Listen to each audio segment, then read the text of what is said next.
इस महात्मा जी के बाद में कौन से यहाँ पे महात्मा गद्दसीन हो? एक्चुअली ये पंचायती अखाड़ा है। एक राजू दास जी हैं, वो यहाँ पे कौन सी भूमिका में है? वो भी हमारी तरह पुजारी ही है। और स्वामी प्रसाद मौर्य ने। नमस्कार, मैं अमरमणि मिश्रा, आप लोग देख रहे हैं Republic news TV. Cameraman Sandeep के साथ अभी हम आए हुए हैं हनुमानगढ़ी मंदिर है अयोध्या का। आप लोगों को यहाँ के कुछ दृश्य भी दिखाना चाहेंगे। यहाँ के जो पुजारी है उनसे भी हम बात कराना चाहेंगे और यहाँ के बारे में भी आप लोगों को कुछ दिखाना चाहेंगे। आप पुजारी जी? हाँ। आप क्या नहीं, छोड़ दीजिए, आप आवाज जा रही है। क्या नाम है आपका? भोला दास। भोला दास जी। हाँ। यहाँ पे आपका क्या काम है? यहाँ भंडारी हनुमान जी का भोजन बनाते हैं। अच्छा, ये हनुमान जी का भोग बनता है, भोग लगते सभी साधु संतों को प्रसाद बांटा जाता है। तो लगभग कितने लोगों का प्रसाद? यहाँ प्रसाद जो है कोई गिनती नहीं है, मतलब साधुओं का प्रसाद बढ़ता है जी, बारह मास। हाँ, ये हनुमान जी महाराज का भोग लगकर चारों पट्टी में बढ़ जाता है अखाड़ों में। सारे अखाड़ों में यहीं से भोजन जाता है? हाँ, भोजन यही जाता है। बनाने वाले हैं भोला दास। भोला दास बनाते हैं, वही साधु संत महात्माओं को देते हैं प्रसाद यहाँ से। आप ही? हाँ। तो मतलब ये कह लें कि आप यहाँ के मंदिर के, हाँ, मंदिर के हम व्यवस्थापक हैं। आप यहाँ के हाँ, मंदिर के व्यवस्थापक हैं। आज क्या क्या बनाए? आज बनेगा पूरी सब्जी भोग लगेगा हनुमान जी महाराज। आज रविवार है, आज सूर्यनारायण भगवान का जन्म, सूर्य भगवान का 12 मास पूरी सब्जी भोग लगता है। हाँ। तो एक बात बताइए भोला जी। हाँ।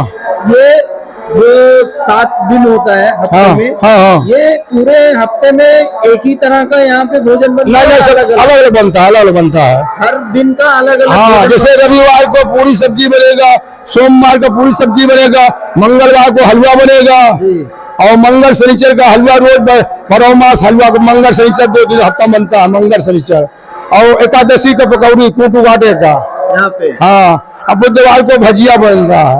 हाँ, तो बदल दिया जाता है, बदल दिया जाता है।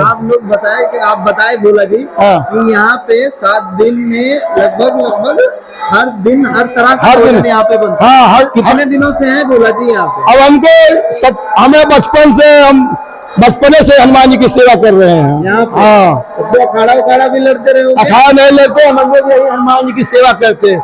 हनुमान जी की सेवा कर रहे हैं, भोजन बना रहे हैं, सबको खिला रहे हैं। सबसे बड़ा काम है आपका। चलिए आइए हम पुजारी जी से बात करना चाह रहे हैं, पुजारी जी से, और यहाँ के बारे में भी जानना चाहेंगे। पुजारी जी, क्या नाम है आपका? हमारा नाम जयमंगल दास है। जयमंगल दास जी जी जी। यहाँ आपका मुख्यतः क्या कार्य है? हमारा काम है हनुमान जी की सेवा पूजा करना, उनका श्रृंगार करना, और जितने भी श्रद्धालु यहाँ आते हैं अयोध्या में सबका प्रसाद चढ़ाना, उनको माला महावीरी देना, यही हमारा काम है। तो आप कब से इस मंदिर पे पुजारी का काम करने लगे? हम 2002 से करने लगे पुजारी का काम। 2002 से आप यहाँ पे पुजारी का काम? जी। तो मुख्यतः आप वैसे रहने वाले कहाँ के हैं? हमारी जन्मभूमि सुल्तानपुर दोस्तपुर कादीपुर तहसील पड़ता है, वहीं पे है। और मैं बचपन से यहाँ आ गया था, करीब 13-14 साल का था तभी से आ गया था, और करीब 16 साल का था तभी पुजारी बन गया था। 16 साल में आप पुजारी बन गए? जी।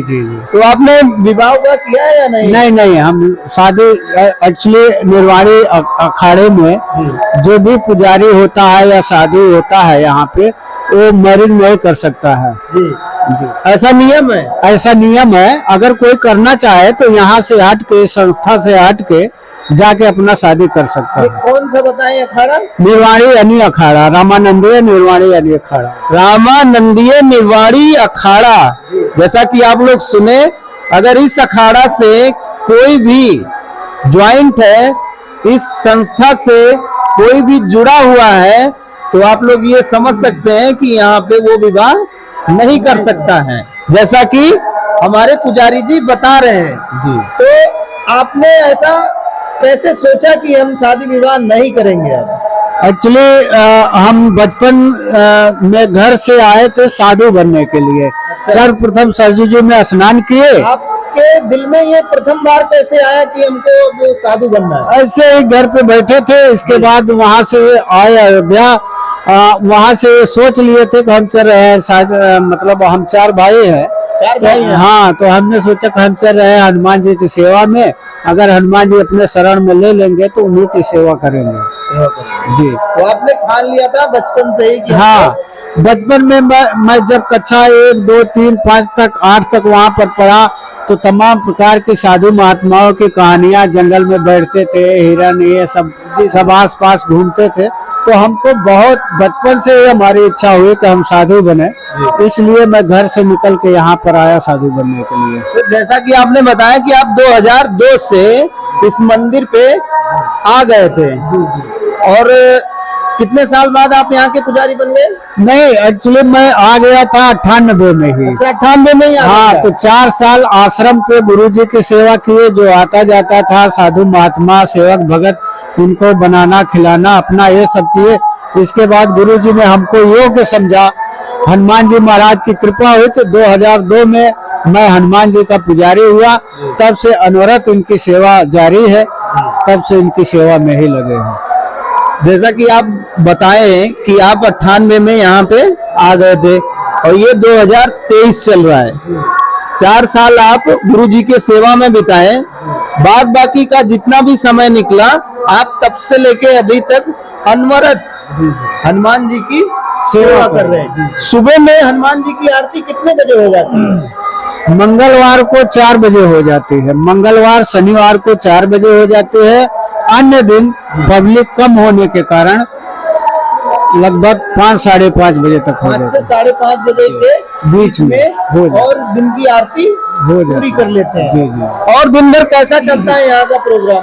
दिन भर अब यहाँ का व्यवस्था बहुत लंबा है, 4 पट्टी है, उसमें 3-3 घंटा एक पट्टी का होता है, लड्डू चढ़ाने का और सेवा पूजा करने का, तो चलता रहता है सिलसिलेवार से। आप कौन से पट्टी से हैं? हम सागरिया पट्टी से हैं। आप सागरिया पट्टी जी से। जी। इसमें 4 पट्टी, जैसा कि आपने बताया कि 4 पट्टी है, और 3 पट्टियों का क्या क्या नाम है? सागरिया पट्टी एक हो गई, बसंतिया पट्टी, उज्जैनिया पट्टी, हरिद्वारी पट्टी। ये 4 पट्टियां हैं जी। जो कि यहाँ पे हनुमान जी की सेवा करती हैं। अगला लक्ष्य आपका क्या है सनातन धर्म पे बताइए। सनातन धर्म पर यही लक्ष्य है कि मैं सनातन धर्म में हिंदू रीति रिवाज को, हिंदू के जितने भी देवी देवता है, इनका प्रचार प्रसार अपने सनातन धर्म में अपने हिंदू भाई बहनों में बांटूं, उनको ज्ञान दूं, हनुमान जी की सेवा करूं, जिससे यहाँ तमाम लोग आते हैं, पूरे विश्व के लोग यहाँ आते हैं, हनुमान जी का दर्शन करके अपने जीवन को कृतार्थ करें। तो एक चीज और बताइए हमको पुजारी जी, जैसा कि आप बताएं आप सनातन धर्म को प्रचारित करने के लिए ही यहाँ पे आए और उसको आगे बढ़ा रहे हैं। आपके रहते हुए यहाँ पे कौन कौन से महंत हुए जिसके अंदर में आपको काम करने का मौका मिला? अभी तक तो जो है एक महंत हमारे सामने हुए थे, श्री महंत गद्दी नसीन जी थे, रमेश दास जी, उनका शरीर छूटा अभी 2-3 साल पहले, और लगभग 98 में हुई वो महंत बने थे। इसके बाद 2019 में लगभग उनकी शरीर छूटी है। इसके बाद प्रेमदास जी हुए हैं, गद्दी नसीन जी, उनके अंदर अभी तो चल ही रहा है, और 4 पट्टी के 4 महंत हैं। अच्छा, अलग अलग पट्टी के अलग? हाँ, गद्दी नसीन अलग होते हैं, इसके बाद चारों पट्टी के एक एक महंत होते हैं। अभी तक हमारे सामने किसी महंत का किसी भी पट्टी के शरीर नहीं छूटा है, तो रमेश दास जी का छूटा है, उनके अंदर हमने काम किया करीब 18-20 साल तक लगातार। आप रमेश दास जी के अंदर में ही काम किए? जी जी। कितने सालों तक? करीब 18-20 साल लगभग। 18-20 साल। जी जी। अभी प्रेम जी हैं? अभी प्रेमदास जी महाराज अभी गद्दी नसीन हुए हैं 2019 में, जब उनका शरीर छूटा है तब ये महंत हुए हैं। अब इनके नीचे जो है काम कर रहे हैं, जब तक हनुमान जी इनको हमेशा सतायु करे, इनके अंदर काफी काम करने। भजनानंदी महात्मा है, बहुत अच्छे। जी। अभी लगता है कि इस महात्मा जी के बाद में कौन से यहाँ पे महात्मा गद्दसीन होंगे? एक्चुअली ये पंचायती अखाड़ा है, यहाँ पे इनका शरीर छूटेगा तो इसके बाद पंचायत बैठेगी अखाड़े, जो योग्य साधु होगा, भजनानंदी होगा, वीतराग होगा, जो सभी साधुओं को एक समान देखा जाएगा, उसको चुन के लाया जाएगा तो उसी अनुसार होगा। ये कैटेगरी देखी जाती है हाँ, यहाँ पे, जिसको जी। योग्यता देखी जाती है कि यहाँ पे कौन जो समभाव रखता हो समाज में, साधुओं में, हर प्रकार से जो भजनानंदी हो, वीतराग हो, किसी प्रकार की लालच ना हो, एकदम त्यागी पुरुष हो, उसी को यहाँ का गद्दी नसीम बनाया जाता है। नसीम होता है। तो एक बात और बताइए पुजारी जी, जैसा कि अभी यहीं के एक राजू दास जी हैं, वो यहाँ पे कौन सी भूमिका में है? वो भी हमारी तरह पुजारी ही है और अपने आश्रम का, जो जैसे हम लोग आश्रम बना बना के हैं, हम भी अपने आश्रम के महंत हैं, वैसे वो भी अपने आश्रम के महंत हैं, लेकिन पुजारी भी है हमारे साथ साथ है। जी जी। तो जैसा कि राजू दास जी, जो आप जानते भी होंगे उनको, काफी बार आप लोग टीवी में भी देखे होंगे, और चूंकि अभी कुछ एक प्रकरण भी चला हुआ था स्वामी प्रसाद मौर्य का और महंत राजू दास जी का, जो कि हनुमानगढ़ी के महंत हैं, उन्हीं के कैटेगरी के हमारे पुजारी जी भी महंत हैं यहाँ पे। ये अपने आश्रम के महंत हैं और राजू दास जी अपने आश्रम के महंत हैं। तो मैं इन्हीं से जानना चाहूंगा एक बार कि जो राजू दास जी ने, महंत जी ने जो चीजें स्वामी प्रसाद मौर्य को बोली थी महंत जी, उनकी वाणी को आप हमको बताएंगे? अब राजू दास जी ने पहले स्वामी प्रसाद मौर्य का बयान समझ में आवे। देखिए, जब सर्वप्रथम हमको वैराग्य की दीक्षा हमारे गुरु जी ने दिया था, तो उन्होंने कहा था कि देखिए, हमारे देवी देवताओं के ऊपर और हमारे सनातन धर्म के ऊपर और जो हमारे पवित्र ग्रंथ हैं, अगर उनको कोई गाली देता है, उसको कोई अपमानित करता है, तो अगर आप कमजोर हैं तो कान में अंगुली डाल करके वहां से हट जाइए, और अगर तगड़े हैं तो उसके ऊपर हावी पड़ जाइए किसी भी प्रकार से, तो प्रतिकार करिए। तो वो काम राजू दास जी ने किया। और स्वामी प्रसाद मौर्य ने अपराध किया, मान लीजिए किसी प्रकार का गलती होता है, उसके लिए आप धर्म संसद बैठाइए। अगर आपके अंदर क्षमता है, धर्म संसद बैठा करके उसका खंडन करिए, वहां पे आप शास्त्रार्थ करिए विद्वानों के बीच में। इस प्रकार से प्रतियां जलवाना या अपमानित करना किसी महापुरुष को शोभा नहीं देता है।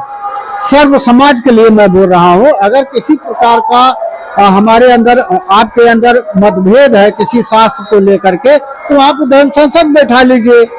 हर प्रकार के, हर धर्म के महापुरुषों को, धर्म गुरुओं को वहां बैठाया जाए, फिर उस पर वक्तव्य होना चाहिए। तुलसीदास जी महाराज जी ने जो रामचरितमानस में चौपाइयां लिखी हैं, एक एक चौपाई का हजारों अर्थ हैं, तो आप किस अर्थ पर जा रहे हो लेकर के? ये उनकी गलती रही। इनकी गलती ये रही कि इन्होंने संविधान को, हमारे कानून को किनारे करके किसी पर जो है इनाम रख देना, तो इसका मतलब कानून से आप ऊपर जा रहे हो। तो इसके बाद दोनों लोग एकत्रित हुए, लखनऊ में छीना झपटी हुआ, कॉलर पकड़ा गया और धक्का मुक्की तमाम प्रकार से हुआ। ये जो है संविधान के खिलाफ है। हम आप संविधान के अनुसार चल रहे हैं। अपने अपने धर्म को सम्मानिए, जिसको न मानना हो न माने, लेकिन इस प्रकार से न वो अपमान करें और न तो कोई उसका प्रतिकार करे। तो आपने बहुत ही अच्छी बात कही कि संविधान से ही हमारा देश चल रहा है और संविधान को ही लेके हमको आगे बढ़ना चाहिए। जैसा कि आपने बताया, तो ये मान ले क्या कि जैसे आप हैं जो महंत, वो थोड़ा सॉफ्ट हिंदुत्व है, और जो ये राजू दास जी हैं वो थोड़ा एग्रेसिव है। अब कट्टरता तो अपने अपने धर्म को लेकर के सबको रहता है, लेकिन सूर्य भगवान है। अब सूर्य भगवान को हम यहाँ नीचे से गाली दें तो हमको जला थोड़ा ही न देंगे। तो अगर वो नहीं जला रहे हैं तो इसका मतलब उनके अंदर कट्टरता नहीं है। उनके नजदीक जाओगे जल जाओगे। स्वामी प्रसाद मौर्य हमारे धर्म के, ये बात आपने बहुत गूढ़ तरीके से, स्वामी प्रसाद मौर्य जी हमारे धर्म पर, हमारे संस्कृत पर, हमारे जितनी भी पुस्तकें हैं उस पर अगर उंगली उठाएंगे वो अपने आप जल जाएंगे। लेकिन एक व्यक्ति अगर खड़ा होकर के किसी को जलाने की कोशिश करेगा तो उसके ऊपर भी तमाम अताताई या तमाम ऐसी बुरी शक्तियां हावी हो जाएंगी, उसको भी क्षति पहुंच सकती है। तो इस प्रकार से कटुता नहीं चाहिए। मान जी, अभी कुछ ही दिनों पहले की बात है, एक बौद्धिस्ट जो अपने यहाँ के धर्मगुरु हैं बौद्धों में, उन्होंने एक मीटिंग ऑर्गेनाइजेशन किया था। वहां पे बहुत सारे बौद्ध धर्म से लोग आए हुए थे। उस मीटिंग में स्वामी प्रसाद मौर्य भी थे। उन्होंने स्वामी प्रसाद मौर्य के सामने ही ये चीजें बोली और स्वामी प्रसाद मौर्य ने भी कहीं ना कहीं उसका सपोर्ट किया और ये बता रहे थे कि हिंदुत्व में से ही हम 2025 तक करोड़ों हिंदुओं को बौद्ध बना देंगे। ये चीज जो बौद्धिस्ट थे उन्होंने बोला। उनके विषय में आप क्या कहना चाहते हैं? देखिए, मैं कहना चाहूंगा आपके माध्यम से पूरे समाज को, सनातन धर्म की जड़ इतनी गहरी है कि कोई माई का लाल उनको डिगा नहीं सकता है। ये 2025 क्या, स्वामी प्रसाद मौर्य दोबारा जन्म लेंगे तब भी नहीं। ये स्वामी प्रसाद मौर्य का वक्तव्य नहीं था, ये जो बौद्धिस्ट थे, जो उनके धर्मगुरु थे, ये उनका वक्तव्य था। स्वामी प्रसाद मौर्य का तो दूसरा है, मैं उस पर प्रतिकार आपका लूंगा। देखिए, पाखंडवाद, कर्मकांड सब हम आपको बता देते हैं। जब शंकराचार्य जी ने शास्त्रार्थ किया था पूरे विश्व में घूम करके, पूरे भारत की बात नहीं कर रहे हैं, पूरे विश्व में घूम करके उन्होंने शास्त्रार्थ किया था, तो उस समय बौद्ध वालों का इतना बोलबाला था कि वो रास्ता नहीं चलने देना चाहते थे। लेकिन सनातन धर्म के सामने, चाहे बौद्ध हो, चाहे सिख हो, चाहे मोहम्मदन का जो धर्म होता है वो हो, कोई शास्त्रार्थ के सामने उनके टिक नहीं सकता है। सनातन धर्म के उसकी जड़ें इतनी मजबूत हैं कि वहां से एक भी व्यक्ति फोड़ करके नहीं ले जा सकते हैं। जो इसी प्रकार से आताताई नास्तिक प्रकार से होंगे वही जाएंगे और दूसरा कोई नहीं जा सकता। तो और दूसरा प्रतिक्रिया मैं स्वामी प्रसाद मौर्य पे भी लेना चाहूंगा। स्वामी प्रसाद मौर्य ने कहा कि ये जो हमने बोला रामचरितमानस पे, आज भी मैं उस पे कायम हूं। ढोल गमार शूद्र पशु नारी सकल ताड़ना के अधिकारी। उन्होंने कहा ये चौपाई हटाने के पक्ष में आज भी मैं हूं, पहले भी था और आगे भी रहूंगा। और इसमें उन्होंने कैटेगरी बांट दिया और यहां तक कह दिया कि ये लड़ाई है 97% 3% की। इस पे क्या कहना चाहेंगे आप? मैं इस पर यही कहना चाहता हूं कि अगर सर्टिफाई नहीं है, वो उस चौपाई से उनको संतुष्टि नहीं है, तो उसके लिए धर्म संसद बैठा हुआ।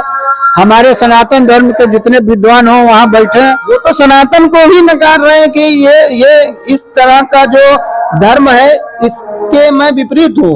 वो तो बौद्धिस्ट को अपनाना चाह रहे हैं। अपना ले वो ठीक है, लेकिन अगर वो सनातन धर्म को ठुकराएंगे तो फिर जो उनका बीज है, जो उनका कुल है, पहले उसको ठुकराए। हाँ जी, आप बीज और कुल की बात की, हमको बहुत ही एक सही सा चैप्टर याद आ गया। अभी कुछ ही दिन पहले एक सिंह साहब थे, उन्होंने कहा कि स्वामी प्रसाद मौर्य हमारे बाबा जी के पुत्र हैं। ये आपने कहीं देखा सुना है इस तरह की चीजें? नहीं, हमने तो इस प्रकार से नहीं सुना। लेकिन जो सनातन है उनका सनातन है, सनातन धर्म की बात नहीं करें, उनका सनातन है। दादा परदादा पहले उसको छोड़े, तब जा करके वो हिंदू धर्म पर या सनातन धर्म पर जो है उंगली उठा सकते हैं, उसको छोड़ सकते हैं, क्योंकि उनका नाम ही स्वामी प्रसाद मौर्य है। अभी जिस तरह से वो ये 97% और 3% की क्या बात करते हैं, हमको थोड़ा सा समझाइए अपने। वो जो है पिछड़ी जातियों को और जो SC ST जो है सरकार बनाई है उस अनुसार करते होंगे, और जो सवर्ण है उनको अलग करना चाहते होंगे। इस प्रकार से जहां तक उनका मंतव्य हम भी सुने थे। तो मैं एक बार ये भी चर्चा में हुई थी कि जनगणना करा लिया जाए, हाँ, जाति जनगणना करा लिया जाए। तो जाति जनगणना अगर कराना चाहते हैं तो सर्वप्रथम इस पर आवाज उठावें कि जो आरक्षण मिल रहा है उसको खत्म कर दें, जाति जनगणना करा लें, जिसकी जितनी भागीदारी होगी उसको उतना जो है हिस्सेदारी मिलेगा। हाँ, यही चीज तो लगभग वो लोग भी कहते हैं कि जितनी जिसकी भागीदारी उतनी उसकी हिस्सेदारी। अब हमको एक चीज बताइए, वो जो 97 कह रहे हैं, वो कह रहे हैं कि केवल 3% ब्राह्मण लोग हैं, उसमें हमारे तरफ महिलाएं भी हैं और सारे वर्ग के लोग हमारे तरफ हैं। केवल पंडित जो हैं, ब्राह्मण, पंडित और ब्राह्मण हम अलग अलग करके देख सकते हैं। जो ब्राह्मण है वही केवल हमारा विरोध कर रहे हैं और सब लोग हमारे साथ हैं। नहीं नहीं, ऐसी कोई बात नहीं है, कोई उनके साथ नहीं है। उनके साथ उनके पार्टी के लोग ही नहीं है, जो जिसमें राजनीति करते हैं तमाम लोग जो है, अभी जो पूर्व विधायक रहे हैं अयोध्या के पवन पांडे जी और मंत्री भी रहे हैं, कम से कम उनको तो संतुष्ट होना चाहिए। ऐसे तमाम लोग हैं उनका जो विरोध कर रहे हैं, हम तमाम लोगों का नाम नहीं बता सकते हैं, लेकिन तमाम, यहाँ तक कि अखिलेश जी के मन में कहीं न कहीं उनको लेकर के खटक बनी हुई है। अभी कुछ दिन पहले जो है मीटिंग वगैरह हुआ, ऐसी कोई बात नहीं है, वो उनकी व्यक्तिगत राय है, पार्टी भी कह चुकी है। अब वो कहा, या तो अखिलेश को ही डुबा दे, मायावती को छोड़ करके वहां गए, वहां से यहाँ आए, इस प्रकार के उल जलूल बातें करना और समाज को बांटना, खंडित करना, ये सब अच्छी बात नहीं है। सबको साथ में लेकर चलना चाहिए। सभी हिंदू भाई बहन हमारे सनातन धर्म के अंदर आते हो, चाहे SC ST हो, चाहे जो भी हो, मन में किसी प्रकार का दुराव नहीं रखना चाहिए। जहाँ सामाजिक स्थिरता की बात आती है, वो लोग भी आगे, आज डॉक्टर हैं, इंजीनियर हैं, हम लोग नहीं जय राम जय सिया राम करते हैं, मंदिर में आते हैं, माला पहनाते हैं, सब कुछ स्वागत करते हैं। तमाम SC ST पिछड़ी हैं, अभी हनुमानगढ़ी में तमाम साधु पिछड़ी जाति के हैं, तो क्या उनका सम्मान नहीं, उनका पैर नहीं छूते हैं?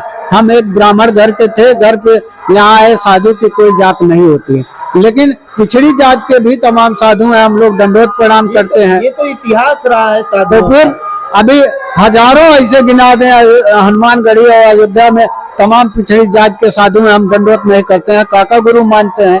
तो इस प्रकार ये उनकी भावना है और किसी प्रकार की कोई भावना नहीं है। नहीं नहीं, ये तो वैसे भी सनातन का बहुत पुराना इतिहास रहा है कि इसमें जो कोई ऐसा नहीं है कि ब्राह्मण ही केवल साधु बन सकते, साधु बन सकते हैं, ऐसा कोई चीज नहीं था। कोई भी बन सकता है, और तमाम बने हैं, रैदास जी हो गए और तमाम ऐसे हैं जो आज भी पूजनीय है, हम लोग पूजनीय मानते हैं। कबीर दास जी को पूजनीय मानते हैं हम लोग, जैसे जगत गुरु रामानंदाचार्य जी महाराज का हम लोग वंदना करते हैं, उनकी जयंती मनाते हैं। उसे तमाम ज्योतिबाई फूले वगैरह हैं, सबका हम लोग बहुत सम्मान करते हैं।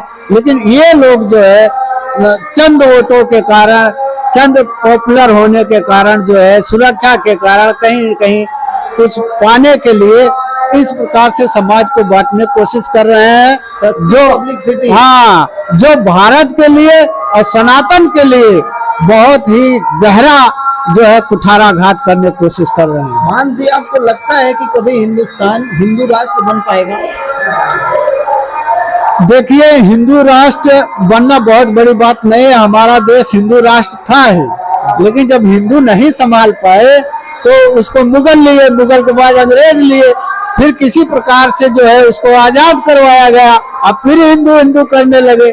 हिंदू मुस्लिम कुछ नहीं है, भाईचारा बना करके हिंदू मुस्लिम सिख ईसाई सबको एक करके जो संविधान बना है, इतने हमारे जो है इतना स्वतंत्रता संग्राम सेनानी अपने प्राण गवा करके, अपना खेत बाड़ी जमीन बेच करके, अपने भाई बंधु को गिरवी रख करके जो है देश को आजाद करवाए हैं। हम उस बलिदान को भूलने वाले नहीं हैं, हम अपने संविधान को मानेंगे, अपने कानून को मानेंगे और इसी आधार पर चलने की कोशिश करेंगे। अभी जैसा कि हम लोग यहाँ पे आए हुए हैं, हनुमानगढ़ी मंदिर है ये अयोध्या में प्रमुखता मंदिरों में एक आता है, श्रेष्ठता में। इस मंदिर पे आप महंत हैं, पुजारी है यहाँ के। एक चीज हमको बताइए कि जैसे बहुत सारी यहाँ पे मंदिरें या दुकानें टूटी, क्या ये टूटना उचित था? देखिए, जहाँ विकास होगा गली में से तो लाखों लोग आ नहीं जा पाएंगे। अगर हमको विकास करना है किसी भी चीज का, उसका बृहदीकरण करना जरूरी है, और जब उसका बृहदीकरण होगा तो टूटना लाजमी है। अब एक छोटा सा सवाल और आपसे पूछना चाहेंगे कि यहाँ पे सरकारें रही हैं, कांग्रेस की भी रही हैं, यहाँ पे सरकारें मायावती की भी रही हैं, बसपा की, यहाँ पे सरकारें सपा की भी रही हैं। और अब भाजपा की भी है, इससे पहले भी भाजपा की थी। अभी आपको कैसा लग रहा है कि जो पहले के लोग थे या पहले की पार्टियां थी उत्तर प्रदेश में राज्य की, और अभी जो भाजपा की पार्टी है उसमें भी योगी सरकार, आपको योगी सरकार 1 और योगी सरकार 2 दोनों कैसा लगा, या अखिलेश का या अदर पार्टी का कैसा लगा? देखिए, सबका अलग अलग क्षेत्र रहा है। अखिलेश जी अपने क्षेत्र में विकास किए, हाँ, तमाम प्रकार से उत्सव मनाते थे, तमाम प्रकार से करते थे। योगी जी का ध्यान यहाँ पे है और मायावती का कहीं और था। हाँ, तमाम पार्क लखनऊ में क्या क्या तब बनवा दी, वो पब्लिक का ही पैसा था। तो सबका एक राजनीतिक हथकंडा है, कर रहे हैं। इसके साथ साथ हमारे भगवान राम का मंदिर बन रहा है, इससे बड़ी खुशी की बात और कुछ नहीं हो सकती है। इसी आधार पर हम लोग आज गदगद है योगी सरकार से। भगवान राम का मंदिर बन रहा है जो इतने दिन से विवादों के बीच रहा है। कितने हिंदू इसमें मरे, कितने मुसलमान मरे, कितने बम दगे, कितने क्या क्या हुए, एक टेंशन की बात थी। इससे हम लोग बहुत संतुष्ट हैं। और खास करके अयोध्या का जो विकास हो रहा है, इससे तो बहुत खुश हैं। आपको लगता है कि 2024 में वापस मोदी की सरकार आ सकती है? अगर ये महंगाई पर काबू पा सकते हैं और जिस प्रकार से उथल पुथल मचा हुआ है इस समय घोटालों को लेकर के, कहीं LIC डूब रही है, कहीं कहीं जो सुनाई पड़ रहा है, इस प्रकार से अगर ये कम कर देते हैं तो ठीक है, और नहीं तो फिर जनता जनार्दन जाना, एक व्यक्ति के कहने से कुछ होगा नहीं। आप सपोर्ट बीजेपी का करते हैं या किसी अन्य पार्टी का? हम इसको नहीं बता सकते, हमारे लिए सब पार्टियां एक बराबर हैं। एक बराबर है। ठीक है, महान जी से जैसा कि हम लोग अभी बात कर रहे थे, और उन्होंने बेबाकी से एक सवालों का बहुत ही बेबाकी से जवाब दिया। आप लोग देख रहे हैं रिपब्लिक न्यूज टीवी, मैं अमर मणि मिश्रा, कैमरामैन संदीप के साथ।